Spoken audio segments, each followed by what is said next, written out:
Hello everyone, Dan Kune Physiology. More today is day 6 of preparing for the spring in Iowa. Well, right now here in Iowa, it sure as hell don't look like spring. We just had some snow. It was less than an inch, but I'm sure I heard some people get a little discouraged about it. The thing is, why get discouraged? It's Iowa. Those of you who live in Iowa probably, or have lived in Iowa, or even some of you who know about Iowa, know that the weather is pretty damn extreme. You know, I actually looked this up a couple years ago and read some pretty thorough details on it and comments and whatnot.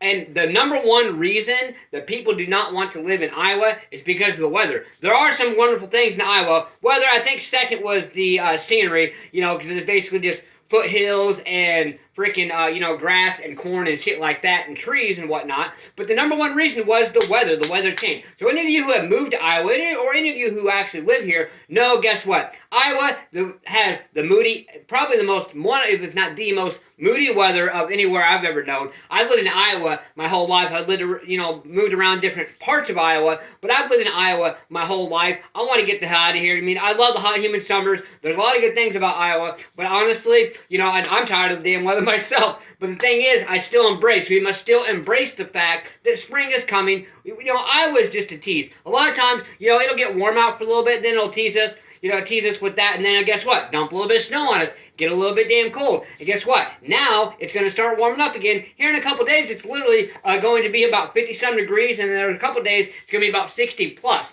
But the thing is, let's continue to embrace even the things that might seem like they suck right now, such as this weather, okay? Let's embrace the fact that once we push through this, even if it's something small or if it's something big, when you learn to push past something and stay as positive as you possibly can, guess what happens to you? You strengthen your mind. You strengthen your soul. You do some things to you that you never thought possible. But you want to know the only way you're going to do that, the only way you figure it out, is just do it. Just jump and do it. And that's the thing about life. That's my message today, is taking risk. I used to be, I guess I could call myself a risk taker most of my life. But when I was younger, even into my 20s and 30s, I actually took risks, yes, but I took risk in the wrong way, or I went about it with the wrong mindset and took a risk, and it was honestly the wrong decision to make. I learned from it, which is great, but the thing that I did is I just wasn't pondering on it enough. I would sometimes jump on impulse and things like that. Now, I'm taking risks that, like I took the risk on my house. Now, I took the risk of leaving that house because